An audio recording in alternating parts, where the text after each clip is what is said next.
Most people don't realize this, but the moment you enter competition, something subtle breaks inside your relationship with money. Not loudly, not dramatically, quietly. From a young age, we are taught to measure ourselves against others. Grades, careers, income, status, speed. Someone is always ahead, someone is always behind. And without noticing, life turns into a race you never consciously agreed to run. At first, competition feels motivating. It sharpens you, it pushes you forward, it gives you a sense of direction. But over time, it begins to do something else. It tightens your decisions, it rushes your timing, it makes every financial move feel urgent, reactive, and emotionally loaded. You start doing things not because they're right for you, but because someone else is doing them first. And money feels that shift. But money does not respond to effort alone. It does not reward stress. It does not move faster because you are chasing harder. It responds to state. Imagine standing in the middle of a river. The more you fight the current, the more exhausted you become. But the moment you stop thrashing, something unexpected happens. The water begins to carry you. Not because you gave up, but because you finally aligned with the flow instead of resisting it. Money works the same way. Most people believe money comes to those who want it badly enough, who hustle longer, who push harder, who prove they deserve it. But if that were true, the most stressed, overworked people on earth would be the wealthiest. They are not. There is a quieter truth most never see. Competition is not ambition. It is a signal of scarcity, since it tells the world and yourself that there is not enough, that you must rush, that you must win, that you must take before someone else does. And money avoids scarcity. It avoids chaos. It avoids emotional urgency. It avoids people who cannot sit still inside themselves. When you stop competing, something inside you settles. Your decisions slow down. Your attention sharpens. You stop reacting to noise and start responding to reality.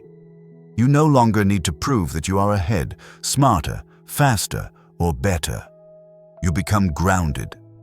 And that grounded state changes everything. This is not about quitting ambition. It is about exiting a game that was never designed to make you wealthy, only busy. When you stop measuring your worth through comparison, you reclaim clarity. When you stop chasing validation, you gain certainty. And certainty is the state money recognizes. Wealth rarely arrives through force. It arrives through alignment. The people who build lasting wealth are not louder, they are calmer. They are not obsessed with winning, they are focused on staying in the game. They do not rush toward money, they create conditions where money has no reason to leave. They understand something most never pause long enough to see. The opposite of competition is not laziness, it is coherence, and coherence creates stability. Stability attracts opportunity. Opportunity compounds quietly. In this audiobook, we are going to explore what truly happens when you step out of comparison, exit the invisible race, and allow your financial life to operate from clarity instead of tension. Not through tactics, not through hype, but through understanding the internal shift that changes how money responds to you. Because the moment you stop competing, money doesn't disappear. It starts responding. Chapter 1. Competition is a signal of scarcity. Most people never question competition. It is treated as a virtue, a requirement, a sign of ambition. From school to career to money, we are taught that competing is how progress happens. Without competition, we become lazy, irrelevant, left behind. But money reads competition very differently. Competition is not neutral, it is a signal, and the signal it sends is scarcity. When you compete, you are not simply trying to do your best. You are reacting to the belief that there is not enough opportunity, not enough attention, not enough money, not enough time. Someone else getting ahead feels like you falling behind, and that belief quietly shapes every financial decision you make. Scarcity compresses your thinking. It narrows your time horizon. It speeds up your choices. It makes short-term wins feel urgent and long-term stability feel optional. Under scarcity, you don't ask, "Is this aligned?" You ask, "Will I miss out?" That single shift changes everything. People in competition mode tend to move faster, but not clearer. They chase trends they don't fully understand. They accept risks they wouldn't accept if they felt calm. They spend money to signal progress rather than to build foundations. They optimize for appearance, not durability. And money does not thrive in that environment. Money is conservative by nature. It prefers predictability over excitement. It stays where decisions are made slowly, not emotionally. It grows where people are patient enough to let time do the heavy lifting. Competition disrupts that patience. When you measure yourself against others, your internal clock is no longer yours. Someone else's timeline becomes your pressure. Someone else's success becomes your anxiety. And suddenly, even good opportunities feel insufficient because they are not fast enough. This is why competition often leads to exhaustion, not wealth. People in constant competition work harder than ever, yet feel perpetually behind. They make more money at times, but feel less secure. Their income may rise, but their sense of stability does not. Because security does not come from winning more often. It comes from operating from a state that does not feel threatened by loss. Scarcity cannot create safety. At a deeper level, competition also distorts identity. When you compete, your worth becomes relative. You're only doing well if someone else is doing worse. This creates a fragile self-image that must be constantly defended and reinforced. And any identity that requires constant defense creates stress. Stress leaks into money decisions. You overextend, you overcommit, you overlook downside risk. You say yes when you should wait. You act when you should observe. You push when you should protect. None of this is because you lack intelligence. It happens because scarcity overrides clarity. The wealthiest people do not escape this by being more confident. They escape it by opting out of comparison altogether. They understand that competition is not a requirement for growth. It is a psychological environment, and environments shape behavior far more than intentions ever will. When you remove competition, something subtle but powerful happens. Your nervous system relaxes. Your thinking widens. You begin to see options instead of threats.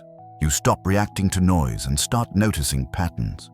You become selective, not desperate. And selectivity is a form of power.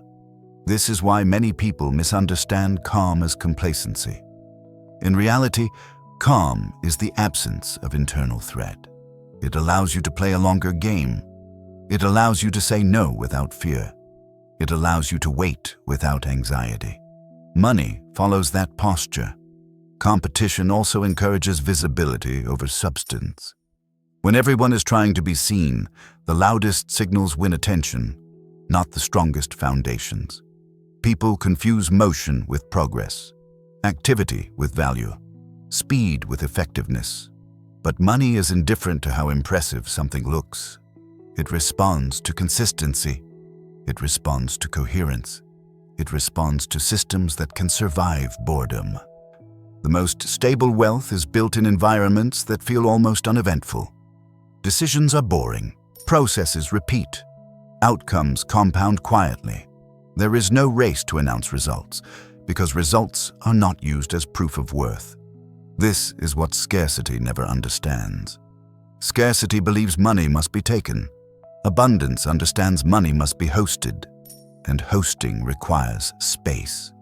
When your mind is crowded with comparison, there is no space. Every thought is reactive. Every plan is defensive. Every move is influenced by someone else's position. You are never fully present with your own strategy because you are constantly checking the scoreboard. Money does not settle in crowded minds. It stays where attention is stable, where identity is not fragile, where decisions are made from clarity, not urgency. Competition is not evil, but it is revealing. It reveals whether your actions are driven by vision or fear, whether your timeline is intentional or borrowed, whether your financial life is being designed or merely reacted into existence. Scarcity always feels like movement. Abundance often feels like stillness, and stillness is where the signal changes. When you stop competing, you stop broadcasting, you stop signaling urgency, you stop telling the world that you are chasing something you do not yet have. Instead, you begin to signal certainty, not a loud certainty, quiet certainty. The kind that doesn't rush, the kind that doesn't compare, the kind that doesn't need to win. And that is the moment money starts listening differently. Because money has always been drawn to one thing above all else: stability. Chapter 2. Why money doesn't respond to hustle or ego. Hustle is often praised as discipline. Ego is often mistaken for confidence. Together, they look powerful from the outside. Busy schedules, long hours, loud declarations of ambition, the appearance of momentum. But money does not read appearances, it reads patterns. And the pattern behind hustle and ego is usually instability. Hustle is movement without pause. Ego is identity without grounding. One keeps you running, the other keeps you proving. Neither creates the conditions money prefers to stay in. Most people believe money rewards effort, that the harder you push, the faster results arrive. This belief feels logical, even moral. Work hard, sacrifice, grind, earn. But if effort alone created wealth, burnout would be a sign of success. It isn't.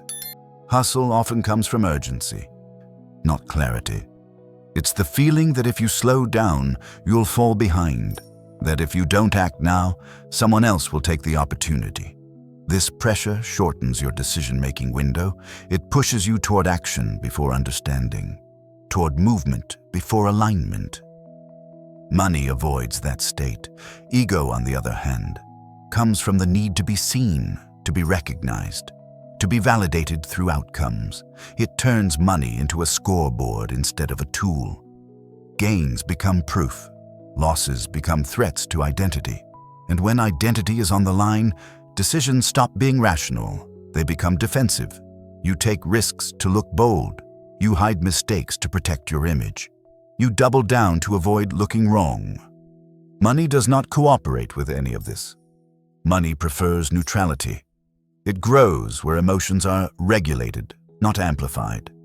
It stays where decisions are repeatable, not dramatic. It compounds where outcomes are allowed to unfold without constant interference. Hustle interferes. Ego distorts. This is why people who appear driven often feel financially unstable, even when income increases. More effort brings more complexity, more pressure, more reactivity. They are constantly adjusting, reacting, correcting. There is no point still, no stable center. Without stability, money never settles. The paradox is that money often flows better when effort decreases and intention sharpens. Not because you stop caring, but because you stop forcing. You begin choosing fewer things more deliberately. You protect your energy.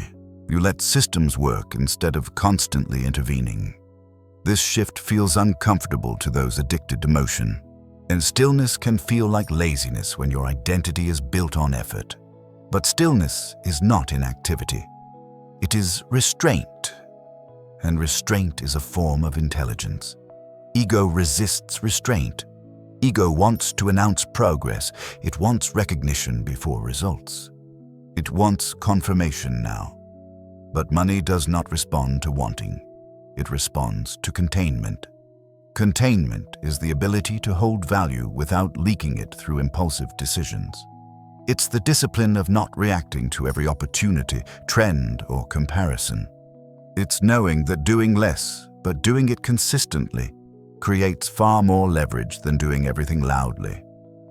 People who understand this don't look impressive in the moment.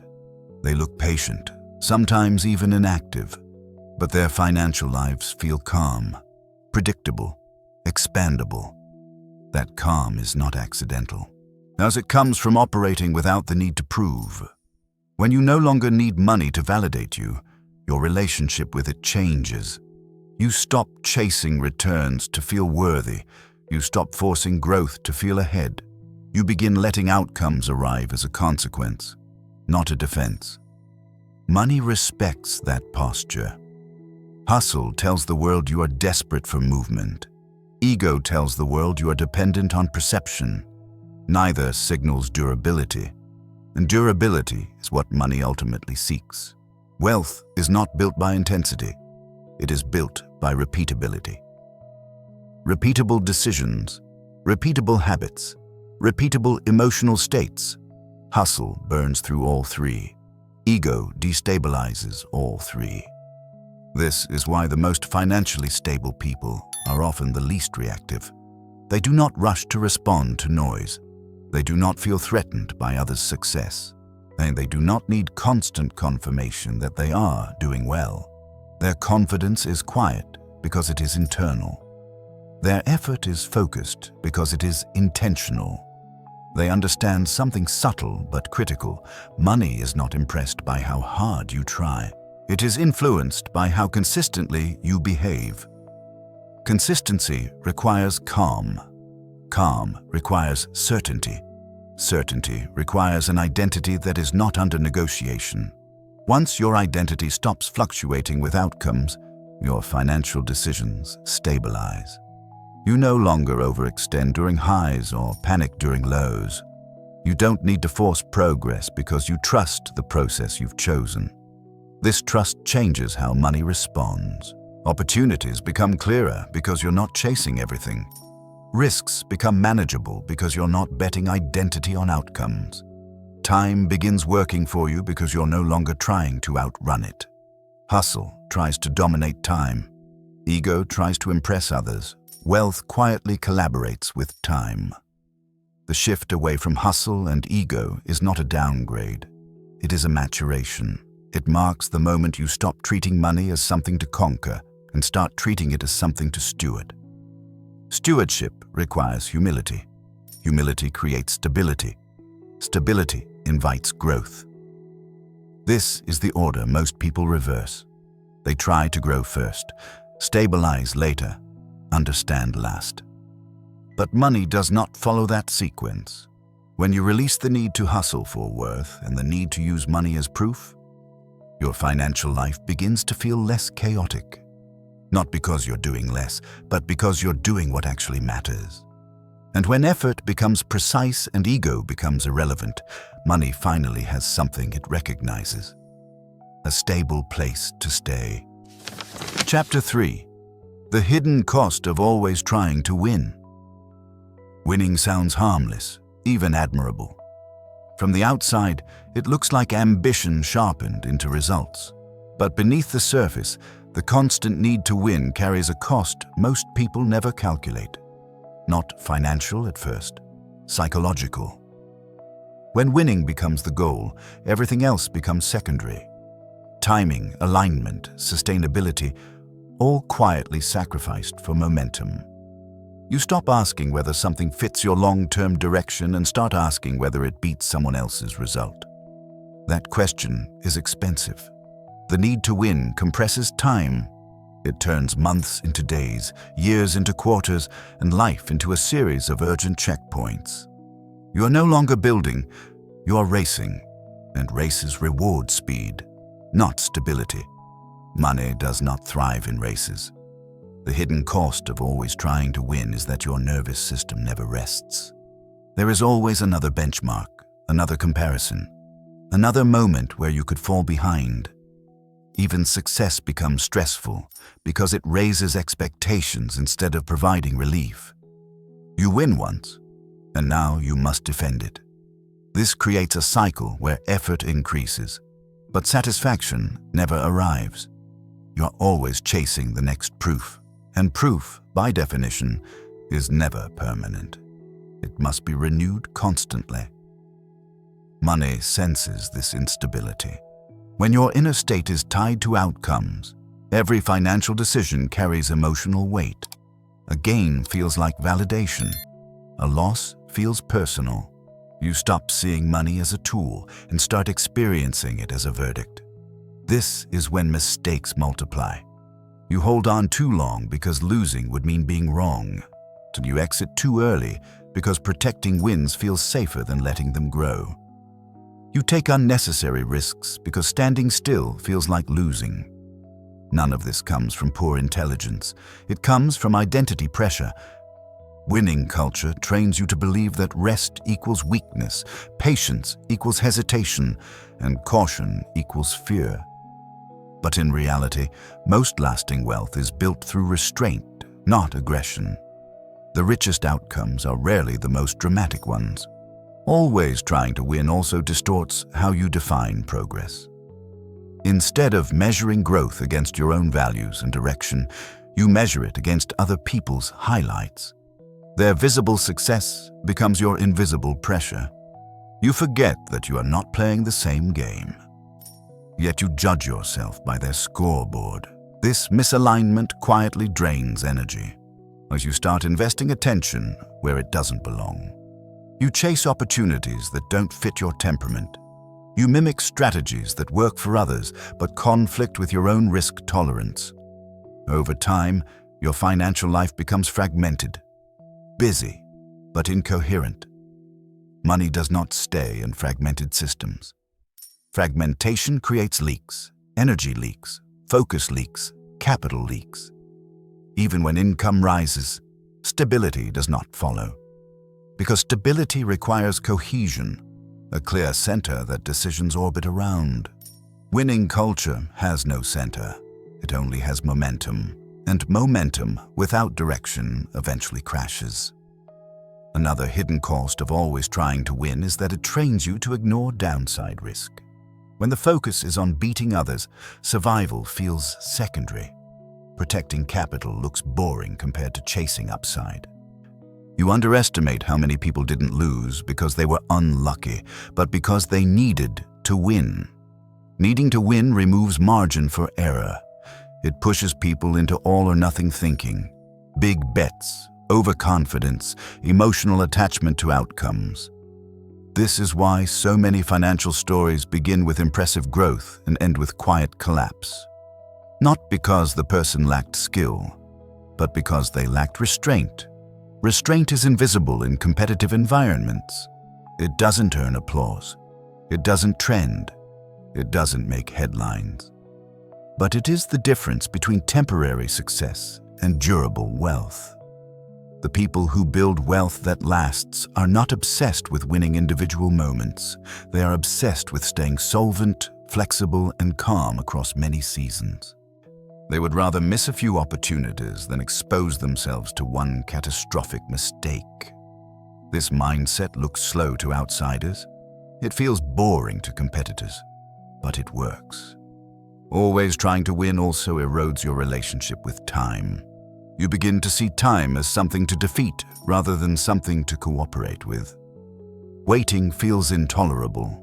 Compounding feels too slow. Consistency feels insignificant compared to breakthroughs, but breakthroughs are rare. Consistency is reliable. Money rewards reliability. When you are no longer fixated on winning, your perception changes. You start noticing patterns instead of moments. You value repeatability over intensity. You make decisions that you could comfortably repeat for years, not just weeks. This shift changes your entire financial posture. You stop forcing growth. You stop chasing validation. You stop needing to be right quickly. And in that space, clarity emerges. Clarity allows you to choose environments that suit you instead of environments that impress others. It allows you to design a financial life that fits your temperament, your energy, and your long-term goals. You begin optimizing for sustainability, not superiority. Money recognizes this immediately. It stays longer. It moves more predictably. It compounds without drama. Winning is not the enemy. Attachment to winning is. The moment winning becomes optional, freedom begins. You can act without pressure. You can wait without anxiety. You can say no without fear of falling behind. Mom, you're no longer trying to outrun others. You're trying to remain aligned with yourself, and alignment is the real advantage. The hidden cost of always trying to win is not that you lose money, it's that you lose perspective. You forget that wealth is not built by defeating others, but by designing a life and a system that does not require constant victory to remain stable. When you stop trying to win every moment, you start building something that doesn't need to. And that is when money stops being a judge and starts being a partner. Chapter 4. The moment you stop competing, something shifts. There is a moment most people never recognize because it doesn't announce itself. No dramatic decision, no public declaration, no visible milestone. Just a quiet internal pause. The moment you stop competing. It often happens after exhaustion, after realizing that winning hasn't brought peace, after noticing that even progress feels tense. You don't quit ambition. You simply stop measuring yourself against other people's pace. And something shifts. The first thing that changes is not your income, it's your nervous system. When competition loosens its grip, your body exits constant alert. The background tension fades. Decisions stop feeling urgent. You no longer feel pulled to react to everything happening around you. For the first time in a long while, as your attention returns to you, this matters more than it sounds. Because most financial mistakes are not analytical failures. They are nervous system failures. They happen when pressure overrides perception, when urgency replaces patience, when fear disguises itself as opportunity. When you stop competing, that pressure dissolves. You begin to notice how much of your previous effort was reactive, how many choices were driven by comparison instead of conviction, how often you moved simply because standing still felt unsafe. Now standing still feels neutral. This neutrality opens space, and space is where clarity lives. With clarity, you start seeing what actually fits your life instead of what looks impressive from the outside. You become selective. You say no more easily. You stop chasing opportunities that require you to become someone you're not. This selectivity is not hesitation, it is discernment. Discernment is the ability to wait without anxiety, to observe without needing immediate action, to trust that not every door must be opened the moment it appears. Money responds to discernment. When you are no longer competing, your timeline stretches. You stop compressing years into weeks. You stop expecting immediate validation from every decision. You give outcomes time to mature. Time, when allowed to work, becomes an ally instead of an enemy. This is one of the most misunderstood shifts in wealth building.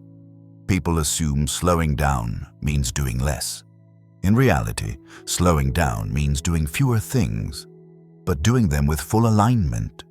Alignment is when your actions, values, and temperament are not fighting each other. Competition fractures alignment. It forces you into rhythms that aren't yours.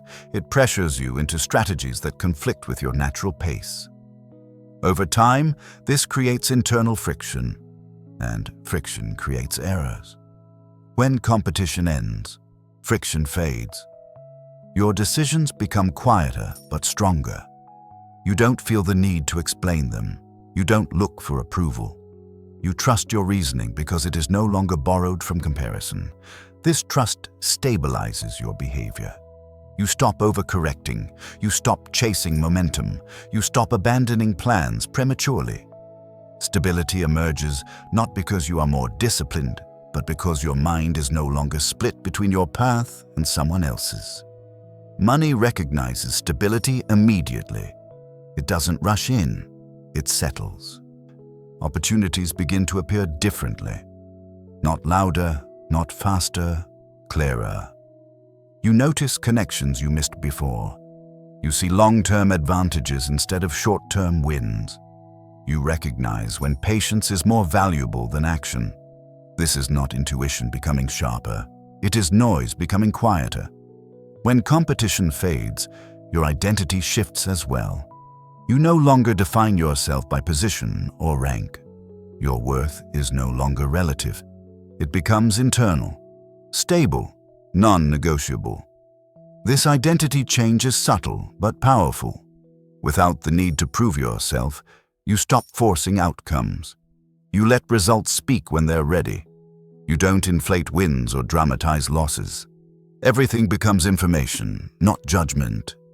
Money thrives in this emotional neutrality. A neutrality allows you to make the same decision repeatedly without emotional fatigue. It allows you to stick to principles even when others deviate. It keeps you from being pulled into cycles of fear and excitement that drain consistency. Consistency is the real multiplier. When you stop competing, consistency becomes effortless. Not because you try harder, but because there is nothing pulling you off course. No invisible race to distract you. No scoreboard demanding attention. You are finally playing your own game. And your game has different rules. It values sustainability over speed. It prioritizes survival over headlines. It rewards coherence over intensity. This is why people often describe this shift as things suddenly getting easier. Not because the work disappeared, but because resistance did. You stop fighting yourself. You stop negotiating your worth. You stop chasing external confirmation. Your energy consolidates. Consolidated energy creates momentum without strain. It allows systems to form, habits to compound, decisions to reinforce each other instead of canceling each other out.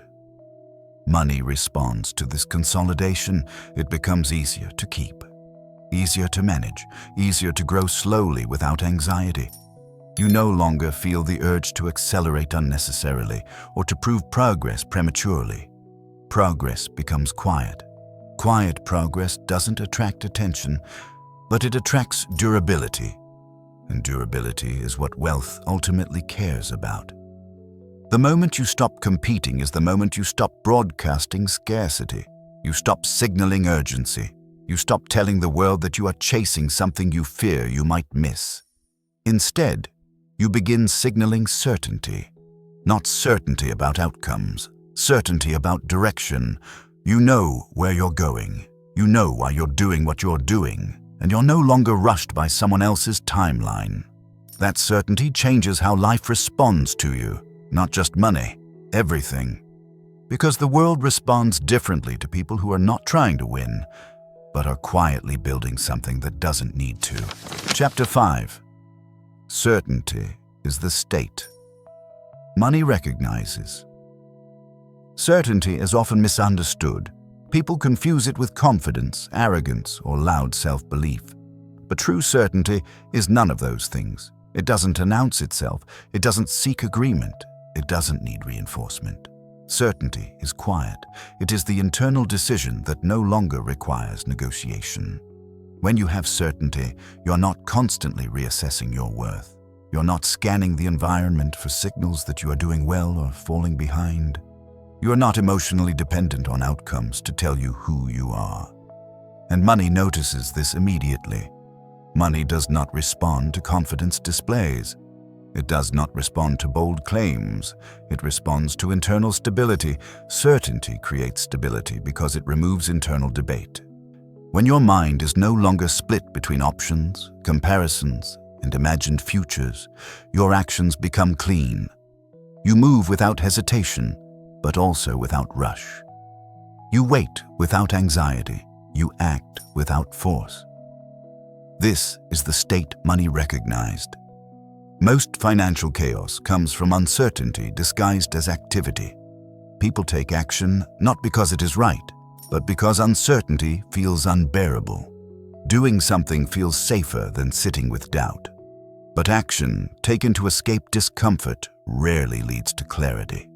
It leads to noise. Certainty, by contrast, allows you to sit still without fear. It gives you the capacity to observe longer, think deeper, and choose with intention. You are not compelled to respond to every opportunity, trend, or suggestion. You can let things pass. This restraint is powerful. When you are certain, your decisions become fewer but more consequential. You stop scattering energy across too many directions. You stop hedging your identity across multiple outcomes. Everything begins to align around a central direction that feels settled. This alignment creates coherence. Coherence is when your thoughts, emotions, and actions are pointing the same way. There is no internal resistance, no second guessing, no need to justify yourself to anyone else. Money flows toward coherence because coherence creates predictability. Predictability is not boredom, it is reliability. Reliable people make reliable decisions. Reliable systems produce reliable outcomes. Money prefers environments where behavior can be anticipated, not environments driven by mood swings and external pressure. Certainty stabilizes behavior, but you no longer overreact to gains or losses. Wins don't inflate you. Losses don't destabilize you. Everything becomes data, useful information, not emotional feedback. This emotional neutrality is rare and valuable. It allows you to stay consistent when others become reactive, to remain patient when others rush, to hold position when others panic. Over time, these small advantages compound into significant differences. Certainty also changes how you relate to time. You stop feeling chased by it. You stop trying to compress progress. You trust that what you are building will unfold if given space. This trust is not blind optimism. It is a grounded commitment. When you are certain, you don't need constant progress to feel safe. You don't measure success daily. You don't demand immediate confirmation that you're on the right path. So you allow long-term processes to run without interference. Money rewards this patience. Impatience interrupts compounding. Certainty protects it. This is why the most stable wealth is often built slowly, almost invisibly. There are no dramatic moves, no frantic adjustments, just steady execution over long periods of time. Certainty supports this rhythm. It also frees you from external validation. You stop needing approval, applause, or acknowledgement to continue. You don't compare results. You don't explain your choices. You don't seek reassurance. You trust yourself. Trust is the foundation of stewardship, and stewardship is how wealth is preserved. People who lack certainty often struggle not with earning money, but with keeping it. They make reactive decisions. They chase reassurance.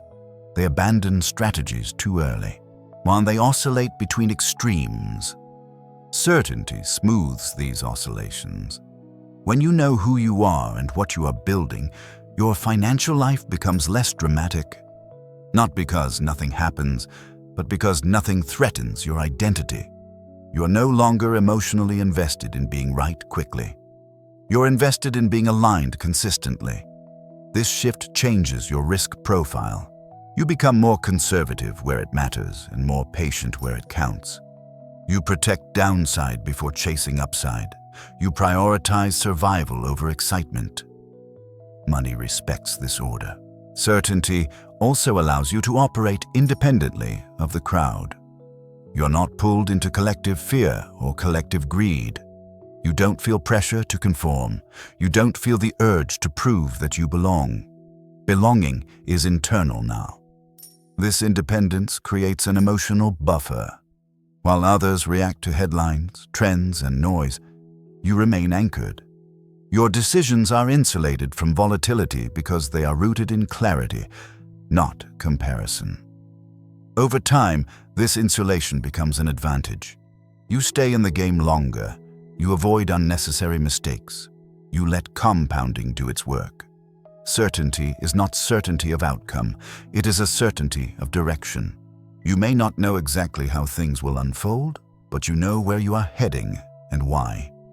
That knowledge is enough to remove fear from the process. And when fear leaves, money behaves differently. It stops feeling unpredictable. It stops feeling adversarial. It becomes something you manage, not something you chase. This is why certainty is such a powerful signal. It tells the world, and money, that you are not operating from lack. You are not scrambling, you are not dependent on immediate results. You are grounded, and grounding creates stability. Stability creates trust. Trust allows wealth to grow quietly, without force. Certainty does not make you rich overnight, but it creates conditions where wealth has no reason to leave. And that is the state money recognizes most. Chapter 6. How the wealthy quietly exit the game. One of the least discussed aspects of wealth is this: the truly wealthy are rarely competing at all. They didn't win the game, they left it. This is where most people get confused. They assume wealth comes from outplaying others. Sharper strategies, faster execution, bigger risks. But if you observe closely, you'll notice a pattern. The people who sustain wealth over decades are not trying to beat anyone. They are trying to reduce exposure. Exposure to noise, exposure to pressure, exposure to unnecessary decisions. Exiting the game doesn't mean disengaging from life or ambition. It means stepping out of the social and psychological arenas that drain clarity. The wealthy understand that most games are designed to extract attention, time, and emotion, not to create stability. So they stop playing. They don't measure themselves publicly. They don't chase relevance. They don't participate in cycles that reward visibility over substance. This quiet withdrawal creates space, and space is the foundation of control.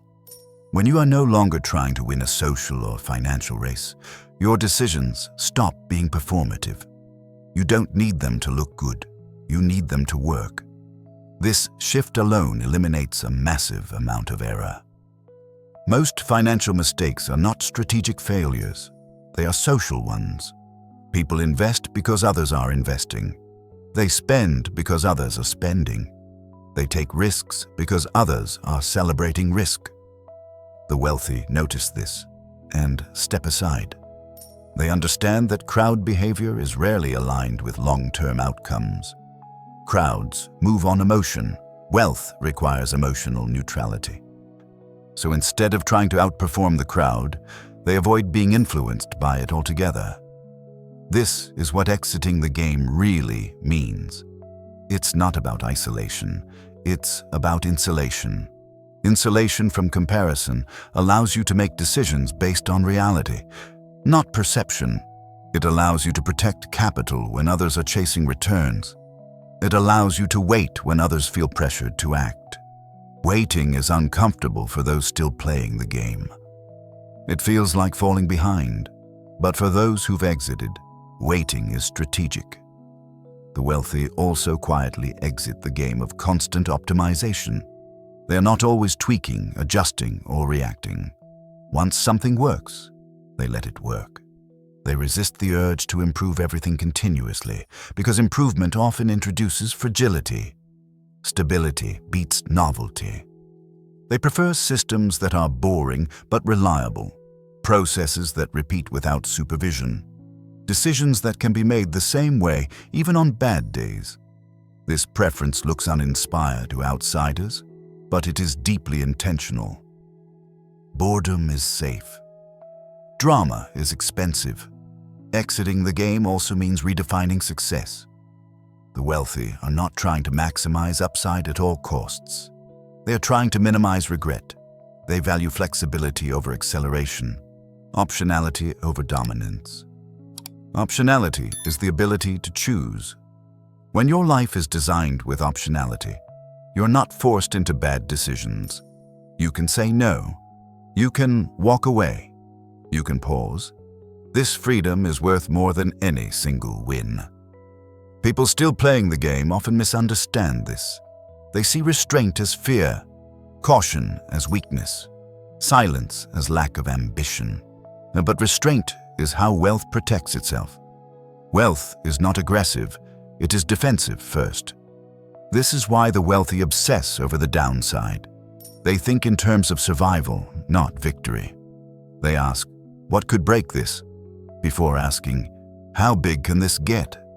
That question alone filters out most disasters. Disasters are usually the result of needing to win. Exiting the game also changes how you relate to time. You stop rushing toward milestones.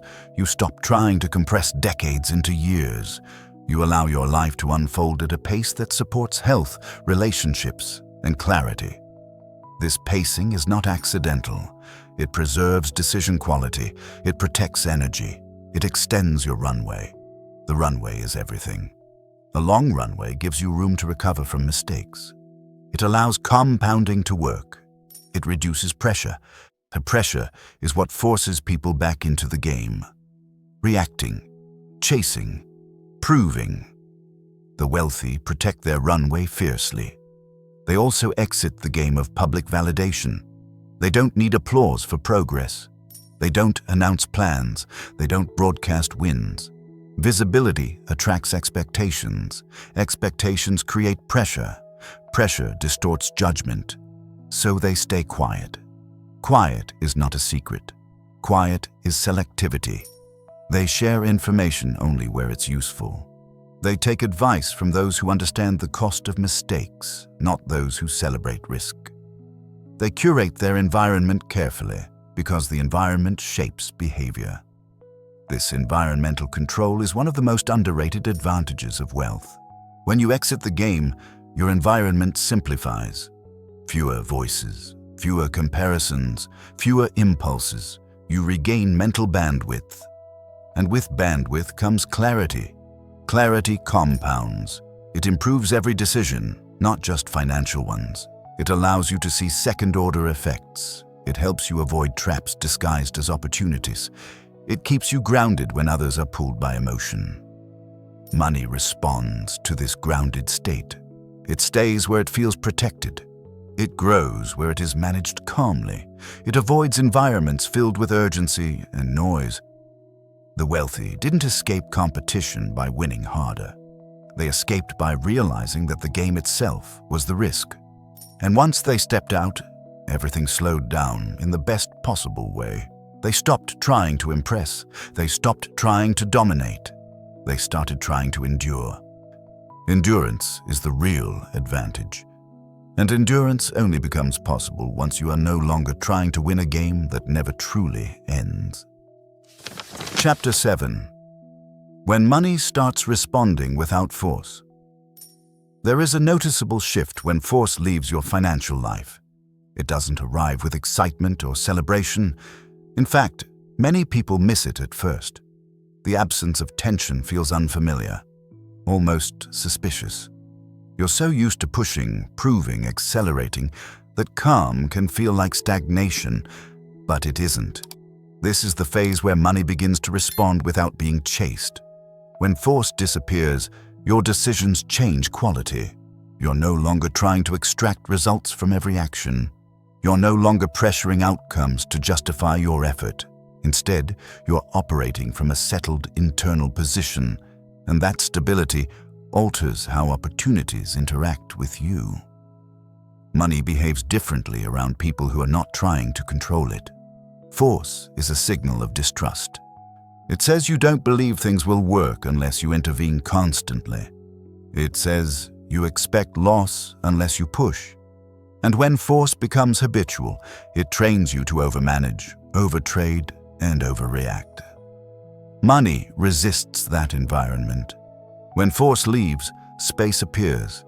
And in that space, patterns become visible. You begin to notice that many of your previous actions were unnecessary. You were solving problems that didn't need solving. You were optimizing processes that hadn't even stabilized yet. Now, you wait, not passively, but attentively. This attentiveness is critical. It allows you to distinguish between real opportunities and emotional impulses. You stop mistaking urgency for importance. You stop confusing activity with progress. You let information accumulate before acting. Money responds to this patience. Opportunities start arriving with less friction, not because the world changed, but because you did. You are no longer broadcasting need. You are no longer signaling desperation or impatience. Your presence feels grounded, and grounded systems attract trust. Trust is currency. People trust you more easily. Partners commit more calmly. Decisions flow with fewer obstacles. This is often the stage where people describe things as falling into place. But nothing mystical is happening. You have simply removed resistance. Resistance was always the cost of force. Force narrows perception. It locks you into rigid expectations. When reality doesn't comply, frustration follows. And frustration clouds judgment. When judgment deteriorates, money exits. Without force, judgment improves. You start choosing paths that feel sustainable instead of impressive. You favor clarity over speed. You allow processes to mature without interference. And because you are not constantly adjusting, systems finally get the chance to work. This is where compounding quietly begins. Compounding requires stillness.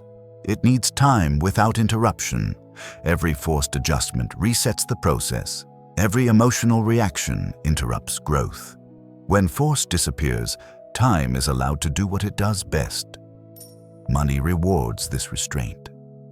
Another subtle change happens here. Your relationship with effort transforms. Effort becomes precise, limited, intentional. You no longer equate more effort with better results. You focus on leverage instead of exertion. This shift dramatically reduces exhaustion. You stop spreading yourself thin. You stop saying yes to things that dilute focus. You stop treating busyness as proof of progress. Energy consolidates. Consolidated energy creates momentum without strain.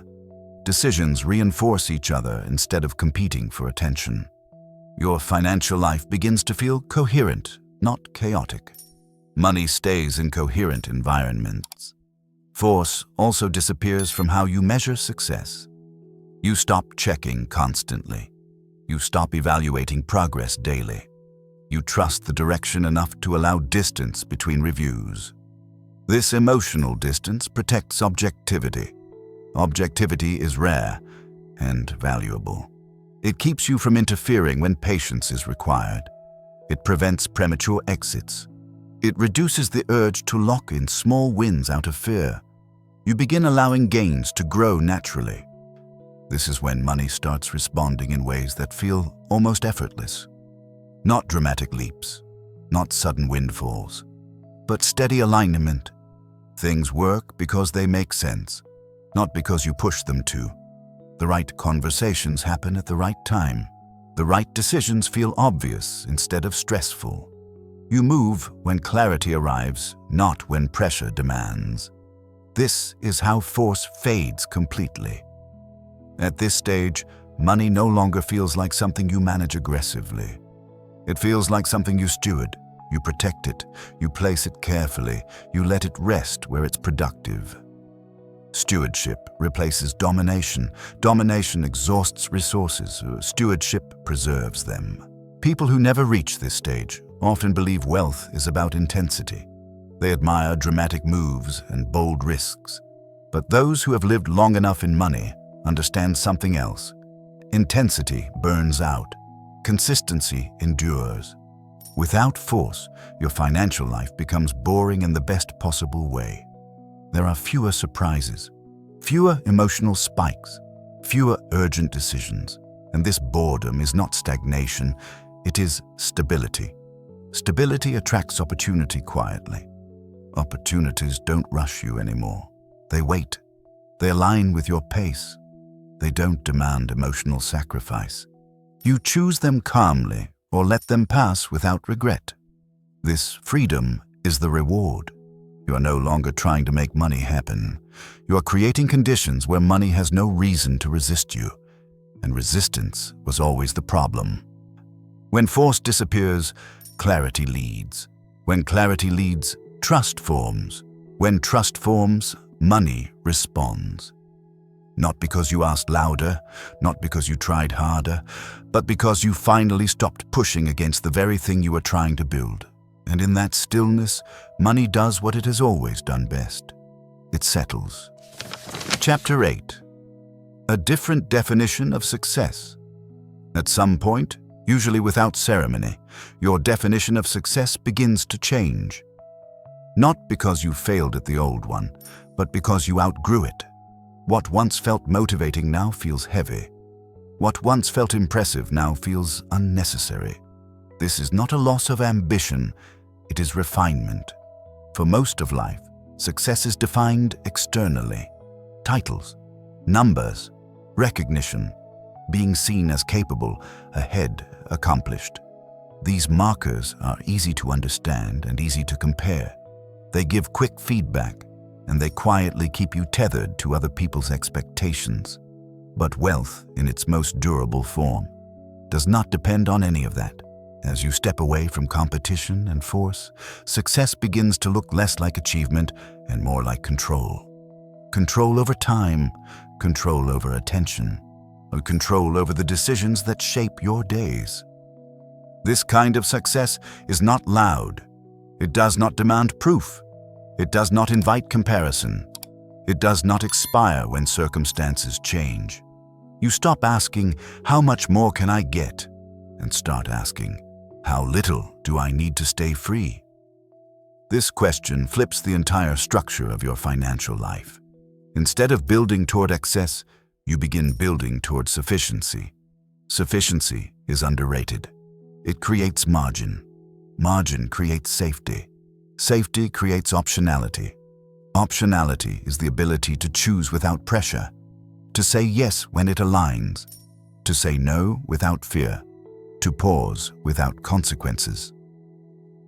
This freedom is invisible to those still chasing external success, but it is immediately recognizable to those who've tasted it. With this new definition, the money stops being the measure of success and becomes a tool for preserving it. You no longer use money to validate your worth. You use it to protect your peace. Peace becomes the metric, not comfort, not luxury. Peace. Peace is waking up without dread, making decisions without panic, knowing that your lifestyle is not fragile, that a single setback cannot dismantle everything you've built. This kind of success changes how you structure your life. You prioritize resilience over expansion. You design systems that can withstand boredom, uncertainty, and time. You choose durability over excitement. These choices rarely look impressive at the moment, but they age extremely well. A different definition of success also changes how you view risk. Risk is no longer something to chase or avoid blindly. It becomes something to price accurately. You ask what you're risking, not just financially, but emotionally and temporally. You become selective. Selective with commitments. Selective with partnerships. Selective with energy. This selectivity is not scarcity, it is respect for your limits. Limits are not obstacles, they are boundaries that protect what matters. When you respect your limits, your decisions become cleaner. You stop stretching yourself thin. You stop building lives that require constant maintenance and attention. Money supports this simplicity. Simple systems break less often. Simple lifestyles require fewer emergency decisions. Simple expectations reduce stress. Over time, simplicity becomes a form of wealth itself. This new success also redefines progress. Progress is no longer about acceleration. It's about stability over time, and it's measured in how often you're forced to react, not how fast you move forward. Less reaction means more control. You notice that your financial life feels quieter, not empty, quieter. There are fewer urgent moments, fewer emotional swings, fewer surprises that shake your sense of safety. This quiet is not stagnation, it is maturity. With maturity comes perspective. You see how many people confuse motion with meaning, how many chase milestones that never deliver relief, how often success is used as a substitute for self-trust. You no longer need that substitution. Your confidence no longer depends on external confirmation. It comes from knowing that your life works, that your systems support you. that your decisions are aligned with who you are and what you value. This alignment is the true reward. Money fits naturally into this structure. It no longer feels adversarial or unpredictable. It becomes manageable, cooperative, almost secondary. You stop thinking about it constantly because it is no longer threatening your sense of stability. This is the moment money truly serves you, not as a symbol, not as a scoreboard, but as a quiet partner. A different definition of success also softens your relationship with time. You stop rushing toward future versions of yourself. You stop postponing peace until some imaginary milestone. You allow satisfaction to exist alongside growth. Growth no longer requires sacrifice of well-being. You understand that wealth is not about extracting maximum value from every moment. It's about creating a life that does not need to be escaped from. One where money supports your choices instead of dictating them. This understanding changes everything. You don't feel behind. You don't feel pressured. You don't feel compelled to compete. You feel settled, and settlement is powerful. Because when you no longer measure success by how you compare to others, you are free to build something that lasts. Something stable, something quiet, something deeply personal. This is the final shift. Success is no longer what you achieve. It is what you no longer have to chase. And when success takes this form, money finally stays where it belongs. In your life, when the race ends, wealth begins. If there is one quiet truth running beneath everything you've heard, it is this. Money does not reward speed, noise, or comparison. It responds to stability, and stability only appears when the race ends. For most of your life, you are taught to move faster, to measure progress by distance between you and others, to believe that falling behind was dangerous and standing still was failure. That belief kept you moving, but it also kept you tense. And tension is not where wealth settles. The moment you stop competing, your relationship with money changes because your relationship with yourself changes first. You no longer need money to prove anything. You no longer need outcomes to validate identity. You stop using progress as armor and begin using clarity as direction. This is not a dramatic shift, because it doesn't announce itself. It feels more like relief than victory. You notice fewer urgent decisions, fewer emotional reactions, fewer moments where you feel pulled off your path. In their place appears something unfamiliar at first, calm. A calm that isn't passive, but grounded. A calm that doesn't rush because it isn't afraid of time. A calm that knows what it's building and why. From that state, money behaves differently. It becomes easier to keep because you're no longer forcing it to perform.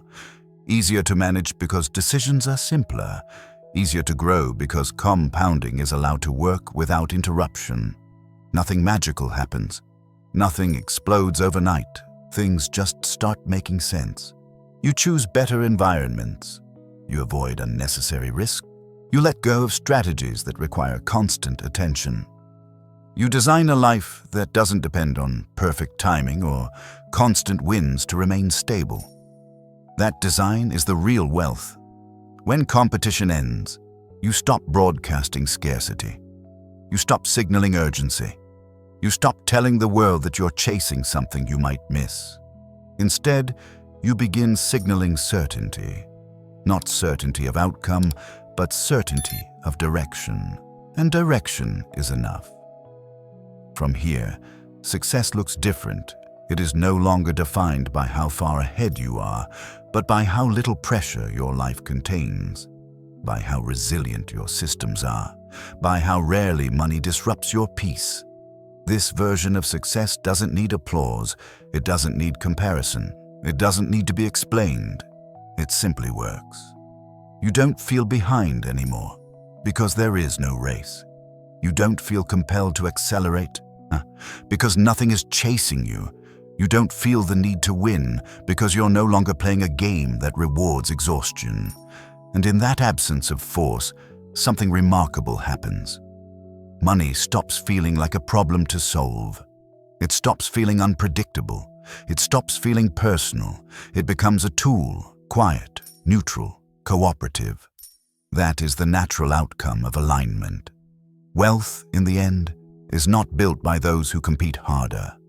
It is built by those who step aside long enough to see clearly, who value durability over dominance, who understand that the most powerful move is often to stop moving altogether.